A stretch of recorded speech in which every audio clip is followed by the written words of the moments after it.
So guys इस समय Vodafone idea limited में एजीआर का मामला बिल्कुल शांत हो रखा है, कोई न्यूज नहीं है। लेकिन एक स्टेटमेंट आज से कुछ दिन पहले देखने को मिला था कंपनी के सीईओ की तरफ से, जहां पर इन्होंने ऑप्टिमिज्म जताया था कि सरकार के साथ एक लॉन्ग टर्म सॉल्यूशन निकल करके आ सकता है।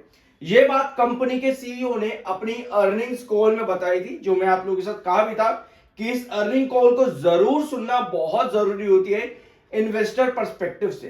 ठीक है, तो ये स्टेटमेंट था अभिजीत किशोर कंपनी के सीईओ की तरफ से। उन्होंने ये भी बताया कि सरकार के पास 49% का स्टेक है और जो डॉट है उससे उनसे डॉट से भी इनकी बातचीत चल रही है।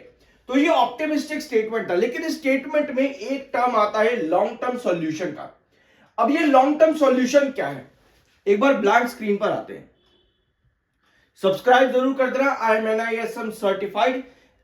लॉन्ग टर्म सॉल्यूशन को पूरी तरीके से यहां पर समझते हैं। आपको एक चीज पता है कि ये जो एजीआर का मामला है ना, पूरा ये एजीआर का मामला पेनल्टी प्लस इंटरेस्ट और प्लस डॉट ने जो अभी रिसेंटली अमाउंट ऐड किया है उसको भी अगर आप मिलाओगे तो ये पूरा मामला तीन चीजों पर चले जाता है कि पहले तो पेनल्टी, इंटरेस्ट ऑन पेनल्टी या फिर पेनल्टी ऑन इंटरेस्ट और फिर डॉट। डॉट ने जो अभी रिसेंटली अमाउंट ऐड किया था वो, ये तीन चीजें कैलकुलेट करके करके जब आप देखते हो तो लगभग 45,000 करोड़, अगर डॉट को ऐड कर दोगे तो 45,000 करोड़ के ऊपर का है। अगर आप पेनल्टी और पेनल्टी ऑन इंटरेस्ट देखोगे तो सिर्फ 45,000 करोड़ के आसपास का ये मामला आपको नजर आएगा। ठीक है, तो ये मामला 45,000 करोड़ प्लस का है। तो ऐसे में आपको पता चलता है कि सरकार, जो भी कंपनी ने पिटीशन डाली थी ना सुप्रीम कोर्ट में, वो कह रही थी कि जो डॉट ने अमाउंट ऐड किया है और साथ में इंटरेस्ट ऑन पेनल्टी है, हमें उन पर रिलीफ चाहिए, हमें उन पर रिलीफ चाहिए। तो यानी कि अमाउंट 45,000 करोड़ के ऊपर का चले जाता है। यह है पूरा मुद्दा।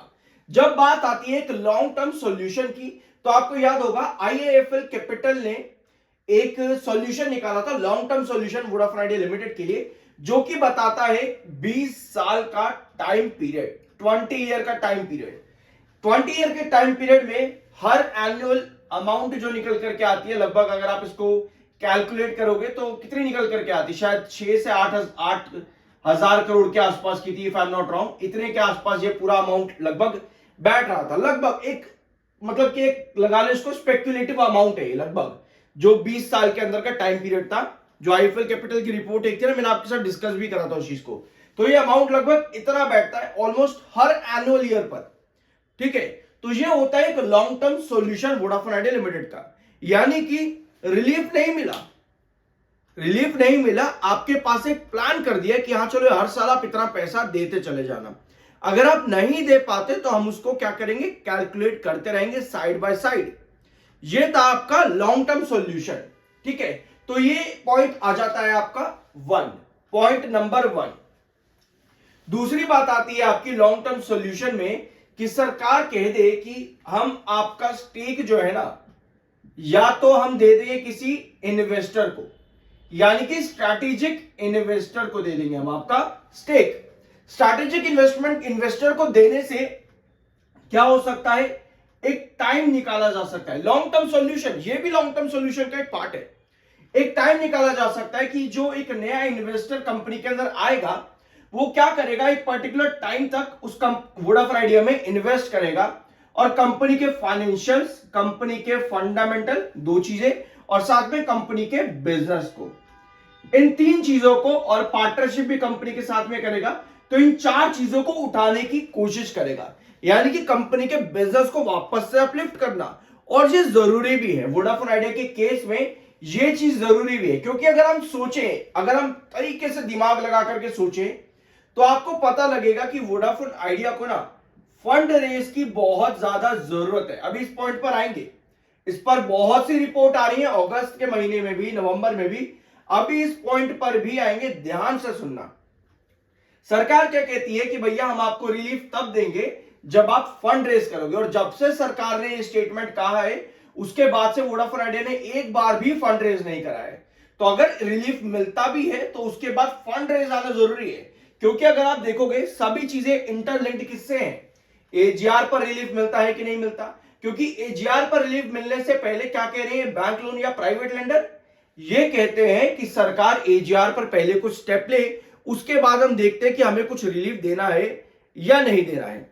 वापस आते हैं आपके ब्लैंक स्क्रीन पर। तो इन सब पॉइंट्स का मतलब क्या हुआ? इसका मतलब ये हुआ कि अभी तक जो रैली आपको सुप्रीम कोर्ट के 9:40 से लेकर के कितने तक आपको मिली है, 11:20, लगभग 11:20 तक जो आपको अभी रैली मिली है वोडाफोन आइडिया लिमिटेड के अंदर, ये एक रिस्ट्रिक्टिव रैली हो जाती है। क्यों? क्योंकि अभी तक हमारे पास ये सब पॉइंट्स ऑन पेपर है, इसका कोई भी इंप्लीमेंटेशन अभी नहीं हुआ है। ये सिर्फ एक ऑप्टिमिज्म है कि हाँ ये पॉसिबिलिटी है, और सीईओ ने भी यही कहा कि लॉन्ग टर्म सॉल्यूशन निकल सकता है एक, ठीक है।